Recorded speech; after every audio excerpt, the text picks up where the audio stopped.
Background things. We have learned the section of eyeball. All of you have idea about layers of eyeball, outer fibrous,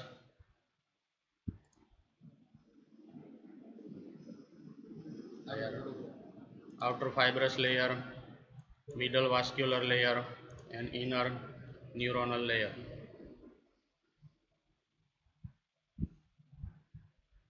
On the front of the eye, you have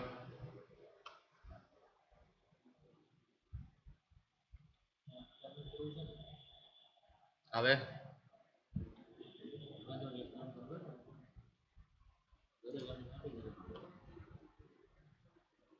on the front of the eyeball, you have extraocular muscles.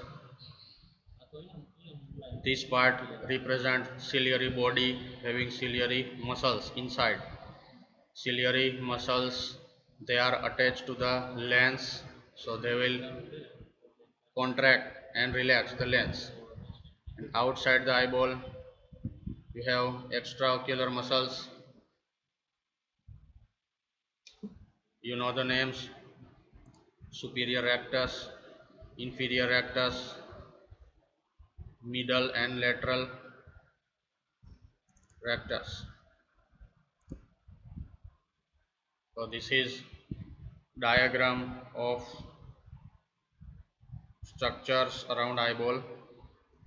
So this is right side of eyeball showing extraocular muscles, superior rectus, inferior rectus, medial rectus, and lateral rectus.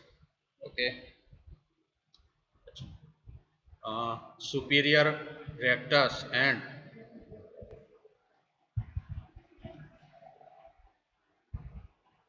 you can see here there are three different nerves: lacrimal, frontal, and trochlear nerves. This whole oblique gap is representing superior orbital fissure. This fissure, in the center there is one fibrous annular structure. It is called as annulus of Zinn, and it divides the orbital fissure in three compartments. So our formula to remember the nerve supply muscles, you already know, it is SO4 and LR6. SO means superior oblique, LR means lateral rectus. Okay, so SO4 means superior oblique is supplied by fourth or trochlear nerve. LR means lateral rectus, it is supplied by sixth nerve, is abducent nerve. So all other muscles, that is superior rectus, inferior rectus, and medial rectus, plus this levator palpebrae superioris, these are supplied by oculomotor nerve. So 3, 4 and 6 nerves. Okay, 3 means oculomotor, it supplies superior rectus, inferior rectus, medial rectus, and levator palpebrae superioris. Fourth nerve, trochlear nerve, it supplies superior oblique, that is SO4. Superior oblique is supplied by trochlear nerve, and LR, it is lateral rectus, it is supplied by sixth nerve.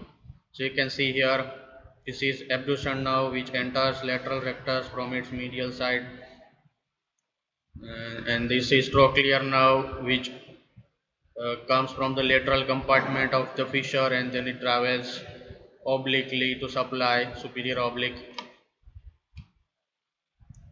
Picture આવે ને? And our oculomotor nerve is divided in two compartments. It's upper division and lower division. Okay, upper division will supply superior rectus, and part of levator palpebrae superioris. Inferior division or lower division will supply medial rectus and inferior rectus. One of the branch will also go to inferior oblique. This inferior oblique branch will also contain parasympathetic fibers. Now this is about somatic innervation of the eyeball. Now about autonomic that is sympathetic and parasympathetic. You know the Pupil, the opening of the pupil containing two muscles, sphincter pupillae and ciliary muscle. Okay, sphincter pupillae, it is round circular fibers which will constrict the eyeball pupil. Okay, and the dilator pupillae, it is radial fibers, it will dilate the pupil. So there are two muscles acting on the pupil. Sphincter pupillae will constrict the pupil and dilator pupillae will dilate the pupil. So you remember, sphincter is supplied by these parasympathetic fibers and dilator pupil is supplied by sympathetic fibers. So, and the ciliary muscle which is behind the pupil, it is part of ciliary body.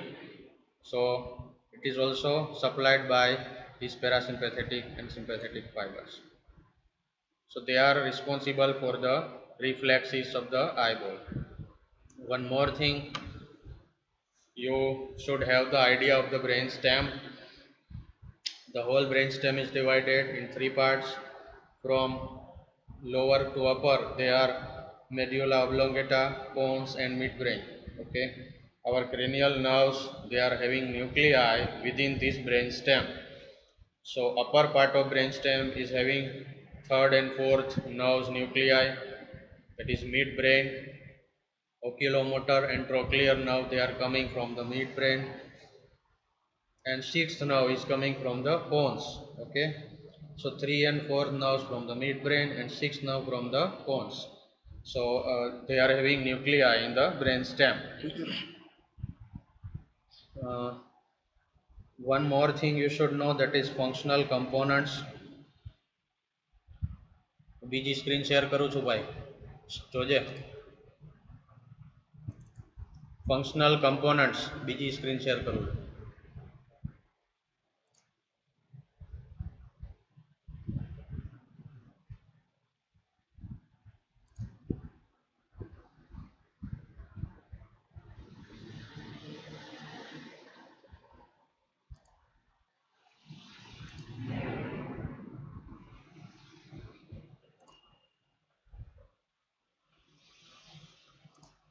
There are total 3 plus 4, 7 functional components. Uh, this is cross section of the neural tube, and this is cross section of the spinal cord. So you remember, embryologically, this is a neural tube, it is having 3 layers. Okay, now there is one horizontal sulcus dividing neural tube in ventral and dorsal parts. So it is known as sulcus limitans. The sulcus limitans divides neural tube anterior and posterior parts. Ventral part is known as basal lamina, and dorsal part is known as LR lamina. Okay, so ventral, basal lamina, and dorsal, LR lamina. This you should compare here in this both. This is representing sulcus limitans. Here this is representing sulcus limitans. So in the spinal cord it remains tubular, but in the brain stem this dorsal part is opening, it is spreading. Okay, ventral part is remaining open, dorsal part will spread, it will open like a book. So sulcus limitans is buried inside. Okay, so in this diagram of brain stem, this is anterior or ventral side, this is posterior or dorsal side. Okay, so dorsal side is having a thin layer of white matter. In ventral side it is deepening and it is dividing in total 7 components. So first we will understand here in spinal cord. This is sulcus limitans, this is basal lamina, and this is LR lamina. Nearer to this sulcus limitans, that is visceral component. This blue and green, they are visceral. Away from it, it is somatic. This white and this red is somatic. You have to understand three words. So we will begin from the middle word first. Middle word is somatic or visceral. So the column which is nearer to sulcus limitans is called visceral, which is away from sulcus limitans is called somatic. So one word is clear. Now afferent and efferent, in the spinal cord and brainstem, uh, the dorsal part represents sensory or afferent, ventral part represents efferent or motor. So behind sulcus limitans both will be afferent, in front of sulcus limitans both will be efferent.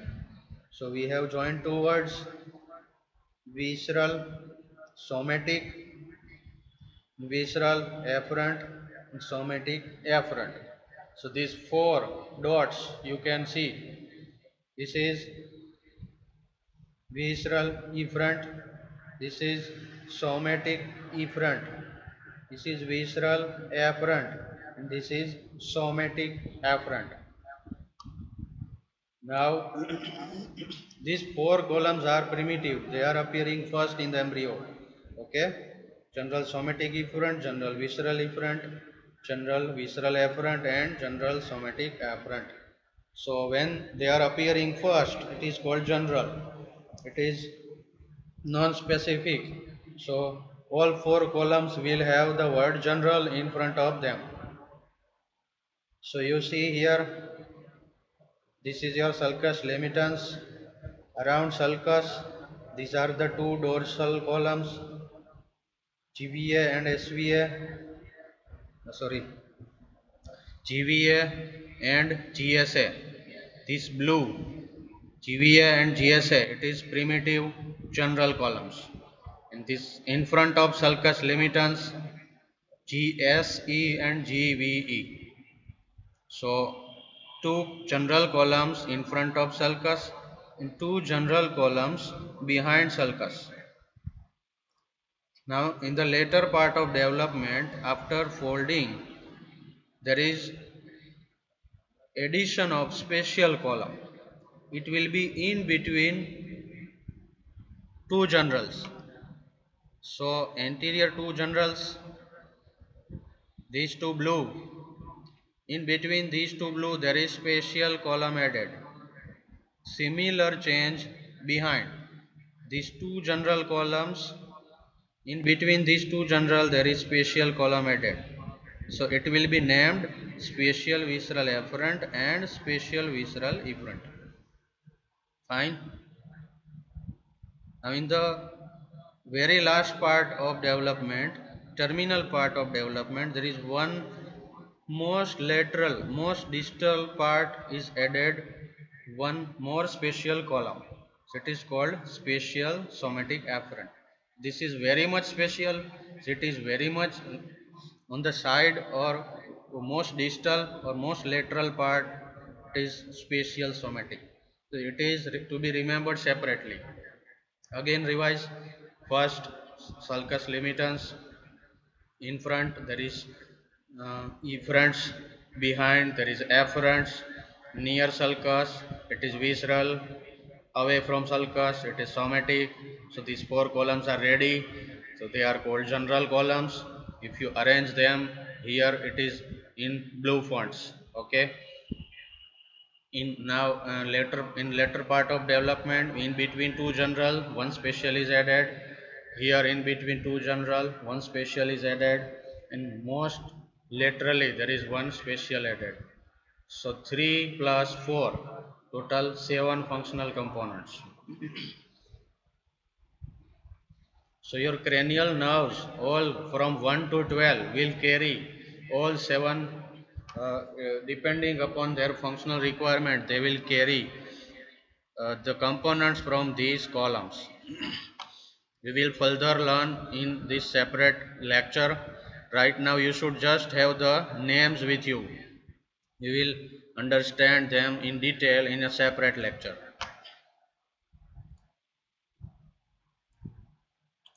So again, coming back to our nerves.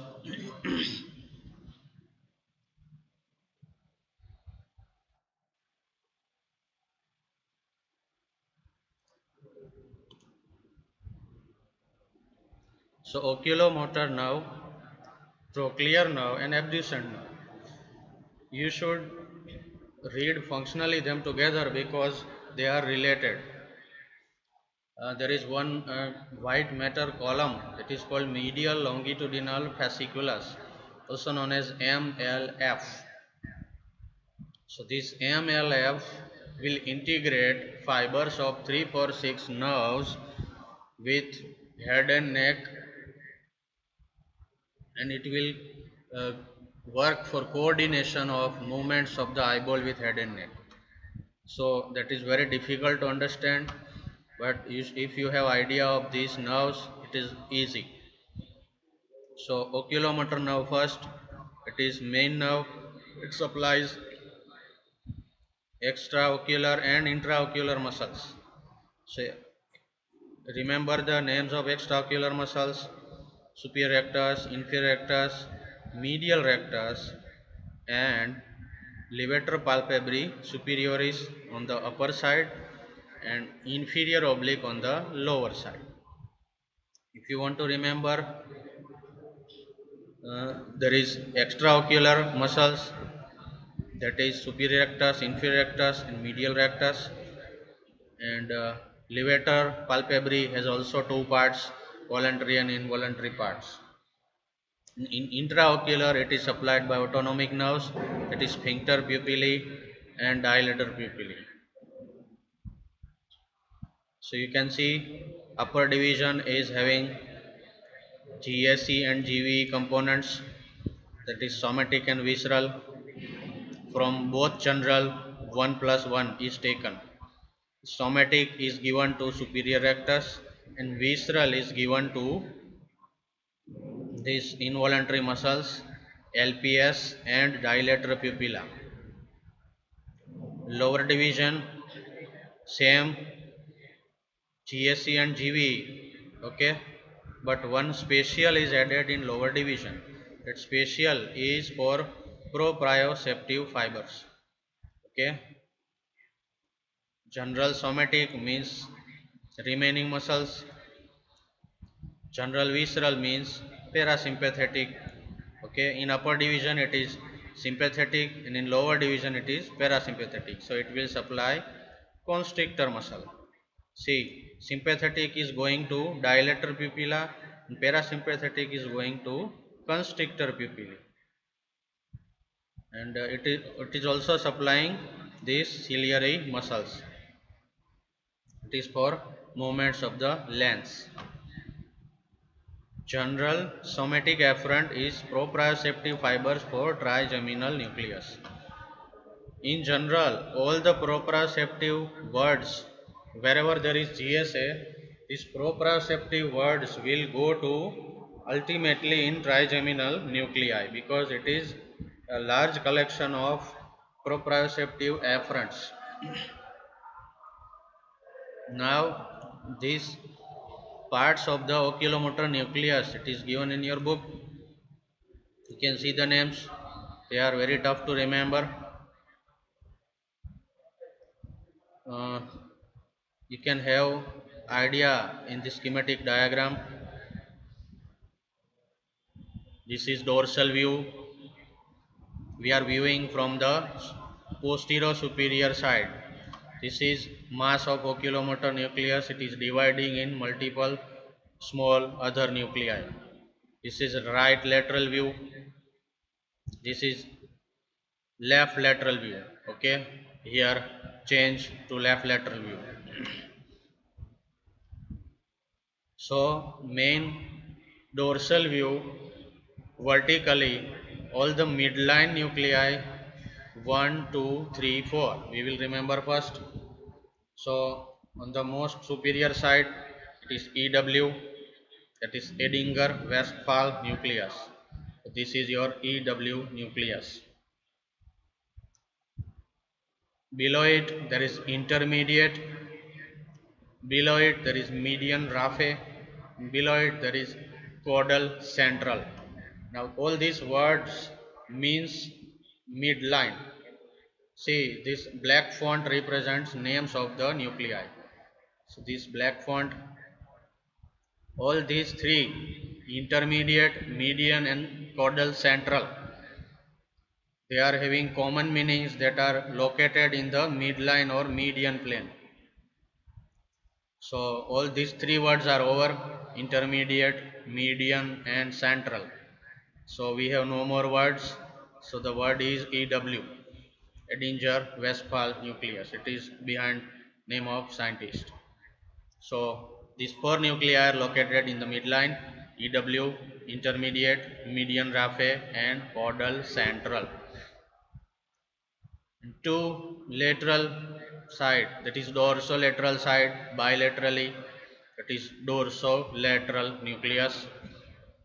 You cannot see the front part in this dorsal view. This front part is, you can see here, it is VM, ventromedial. Here you can see dorsolateral.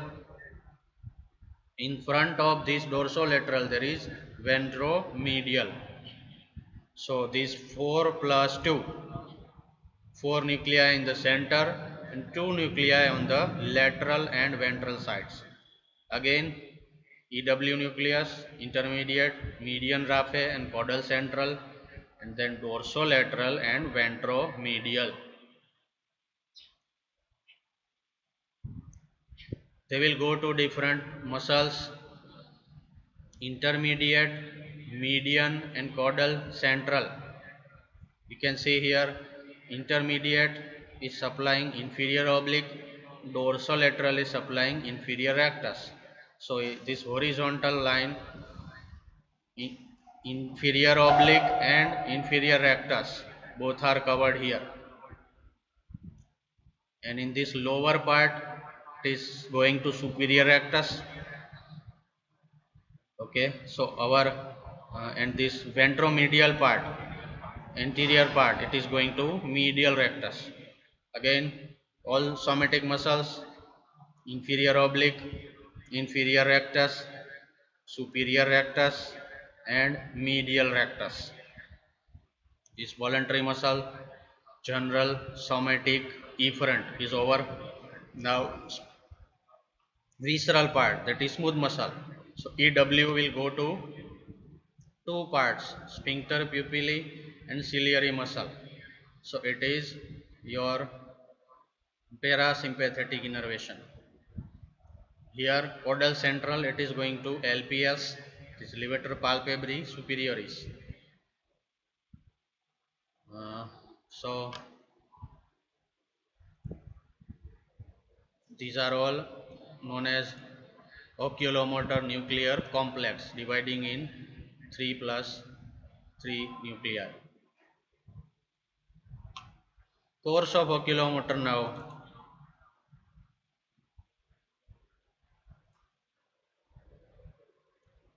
This is midbrain at the superior colliculi. You will learn all the brainstem part sections in the later on. So this is transverse section of midbrain. This is dorsal side. This is ventral side. So here your oculomotor nucleus will give rise to oculomotor nerves.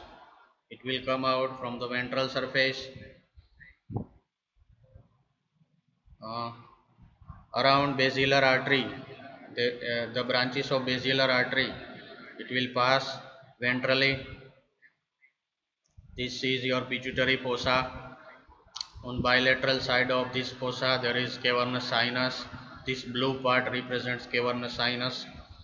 So in the lateral wall of cavernous sinus there is 3, 4 and 6 nerve passing. So it is common passage for all these three nerves. In the lateral wall of cavernous sinus it will pass and then it will enter in the superior orbital fissure.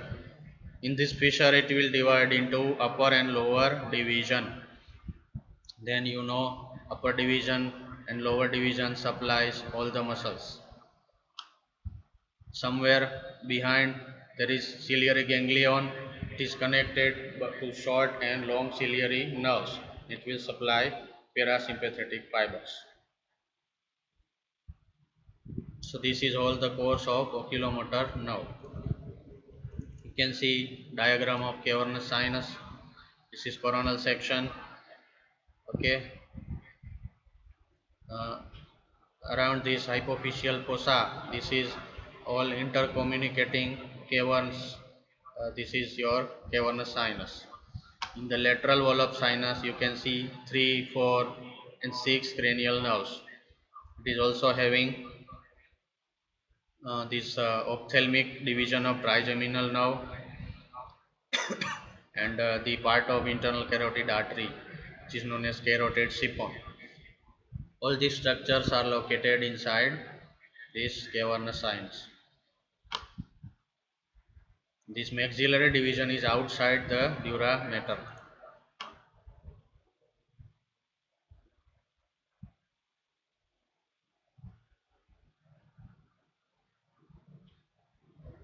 Clinical points: if there is paralysis of oculomotor nerve, then the there is somatic muscle loss and autonomic muscle loss.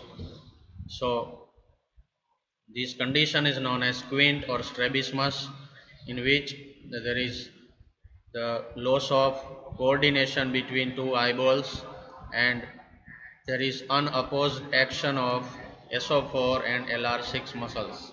Superior oblique and lateral rectus is functioning and oculomotor nerve is not functioning. So these two muscles will do their action.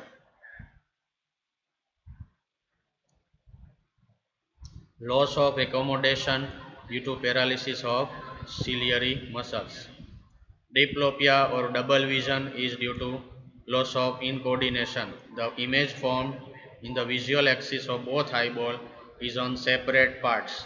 So these images are remaining separate and they don't merge. So that will produce diplopia or double vision. Any of the palsy, 3, 4 and 6 nerves can result in diplopia, but the nerve which innervates more muscles produces more diplopia. So oculomotor nerve will produce imminent or prominent diplopia. In all 4th and 6th nerve palsy, the diplopia is clinically not that much severe. One more thing is proptosis. It is protrusion of eyeball due to loss of muscle tone. As the muscle tone is lost, so the power of the holding of eyeball is lost. There is proptosis. It is also seen in case of Horner syndrome due to periorbitalis loss. This Weber syndrome you will learn in the brainstem lesion. It is ischemic damage to the midbrain, vascular damage. So it will involve our oculomotor nucleus, and other symptoms is contralateral hemiplegia and ipsilateral oculomotor palsy.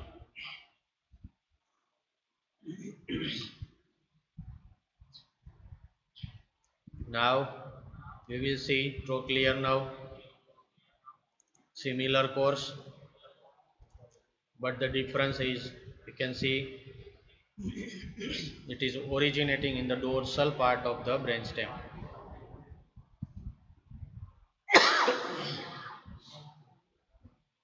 It is the only cranial nerve which emerges on the dorsal part of the brainstem. It is the most slender or most thin cranial nerve, very much thin. So after emerging from the dorsal surface, it will wind round these superior cerebellar peduncles. It will come on the ventrolateral side. Here there is cerebral peduncle. Here there is cerebellar peduncles, both of which you will learn in the brain. So first it will wind round cerebellar peduncle, then it will wind round cerebral peduncles, and in between these two, this is interpeduncular fossa. So it will enter the fossa, it will pass posterior cerebral artery between two divisions. Then again same, it will enter in the cavernous sinus lateral wall, then it will enter in the superior orbital fissure. Same course, and then the destination is your superior oblique muscle only.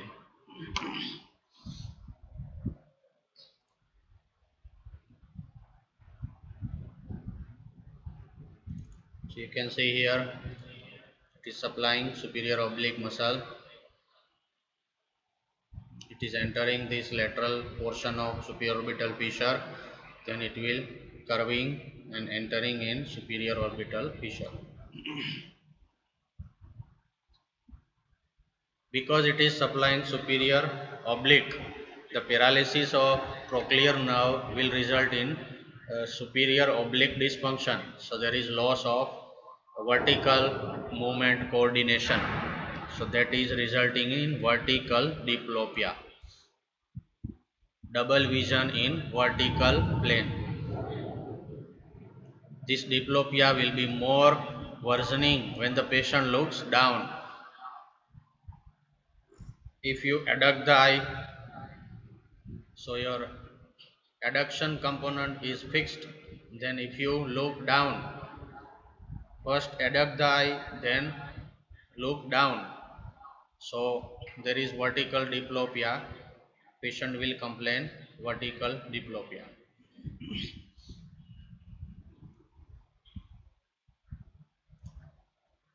Abduction now, it is supplying lateral rectus. The course is similar, but it is originating from the pons. Here there is no midbrain. Okay, we are at the lower to midbrain. It is lower part of pons. So this is your abduction nucleus. It is emerging. Cranial nerve is emerging from the front between these two elevations, pyramids.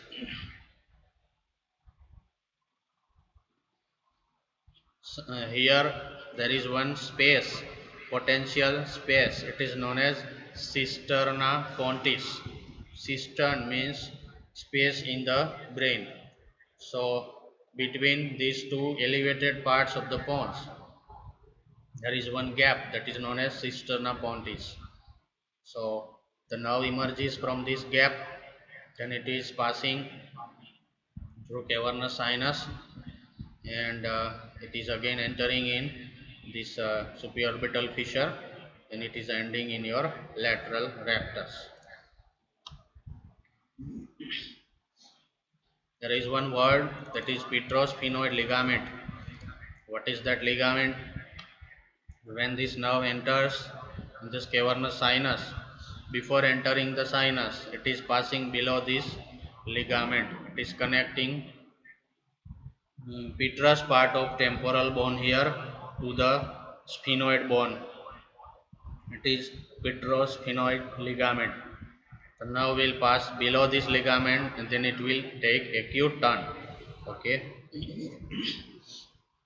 So these 3, 4 and 6 nerves will enter in the cavernous sinus. But these 2, 3 and 4 nerves passing above the ligament, and abducent nerve is passing below this ligament. Then they will together enter in the cavernous sinus.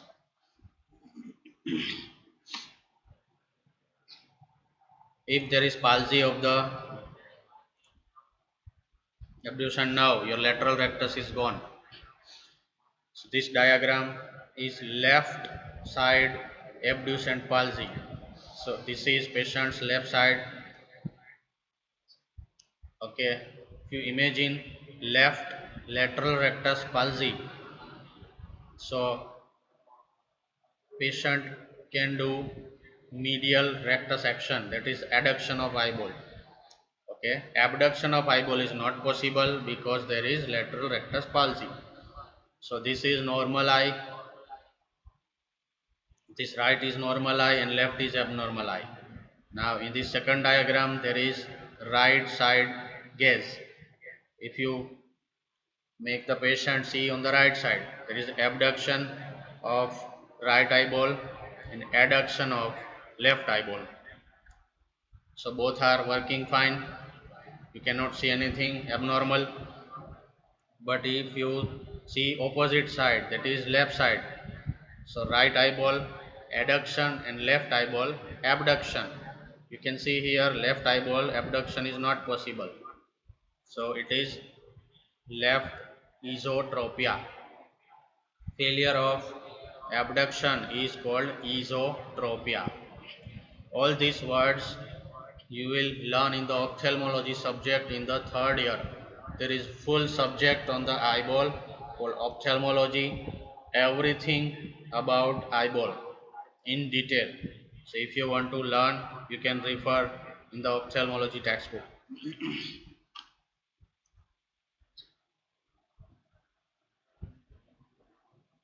Now if you want to examine all these three nerves together, and how to do it?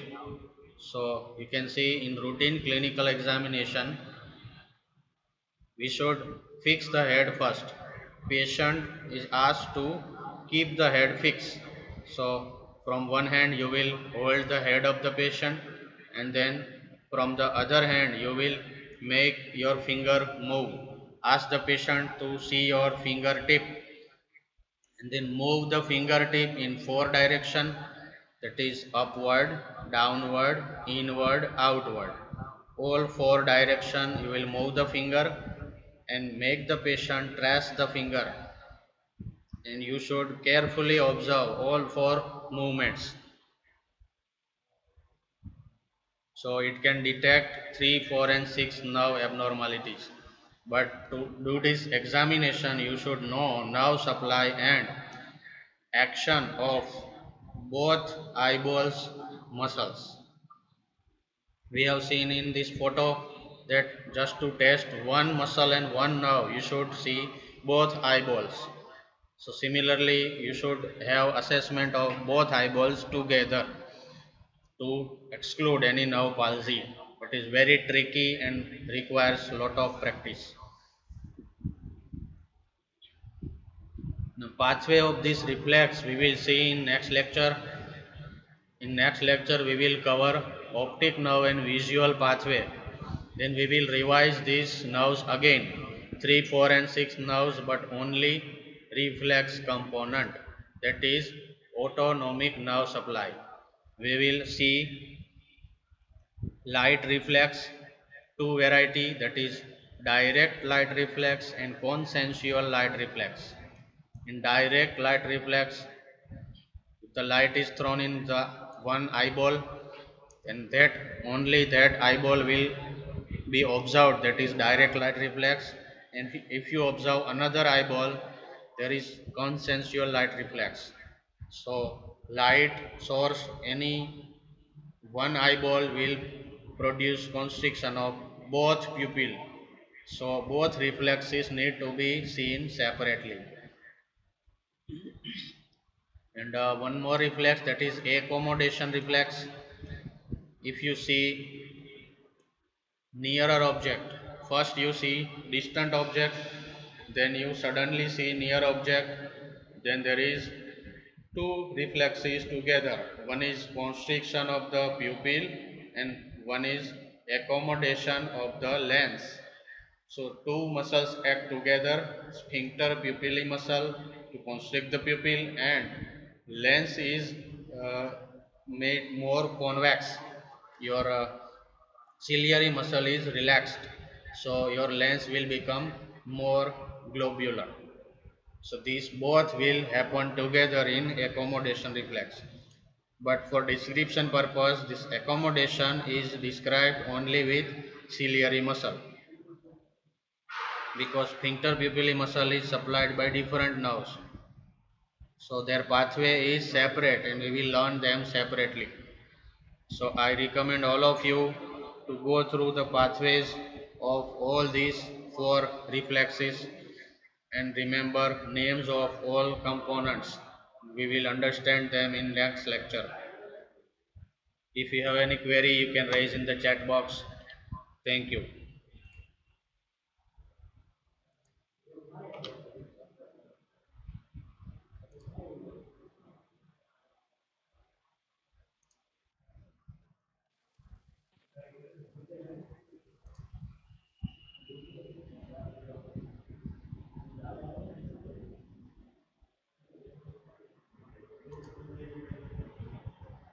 भाई chat box चालू कर दो.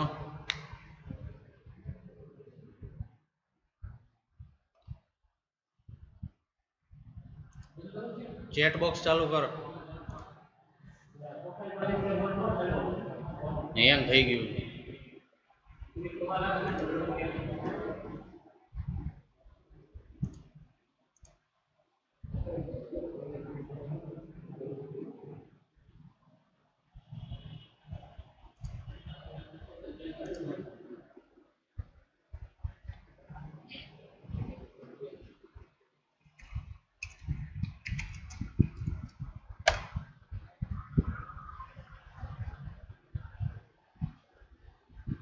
It is recommended that you read most of the neurology along with neurophysiology. Functional aspect is very important to understand properly. Superior medullary velum you will learn in the roof of the brainstem fourth ventricle. It is sheet of white matter covering roof of the fourth ventricle. It is two parts superior and inferior medullary velum.